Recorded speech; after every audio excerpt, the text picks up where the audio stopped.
На этом объекте трудится около 40 человек. Больше и не требуется, поскольку все основные работы уже завершены. Поставлены окна, проведено электричество и отопление. Возведение идет с опережением графика. Учитывая, что школа строится в Магасе, в столице республики, мы, решили его сделать очень оптимальным, очень красивым зданием.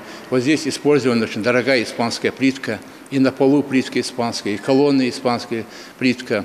Лифты у нас очень качественные, они обрамлены специальными порталами, как деревянными, так и из плитки. На всех 3 этажах внутренняя отделка уже завершена. Поставлены двери, уложена плитка, проведено освещение. Впереди у строителей последние штрихи. Нужно расставить мебель и подготовить классы. Этой работой занимается команда из 3 человек. Расстановка мебели уже на завершающий момент получается.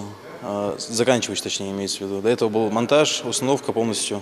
В новой школе будет 22 класса, вместимость от 22 до 30 человек. Классы просторные, с хорошим освещением. Есть огромный актовый зал на 258 мест, в помещении панорамное остекление и большая сцена. Позаботились и о питании школьников. Обустроили большую и просторную столовую, где одновременно могут находиться 174 человека. А с новым оборудованием готовить на кухне будет легко и быстро.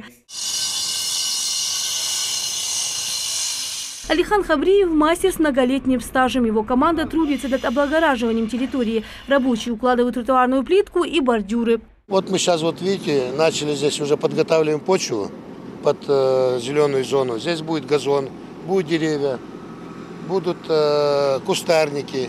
Потому что благоустройство, здесь стояли роуз. Сейчас остается нам вот эта передняя часть осталась.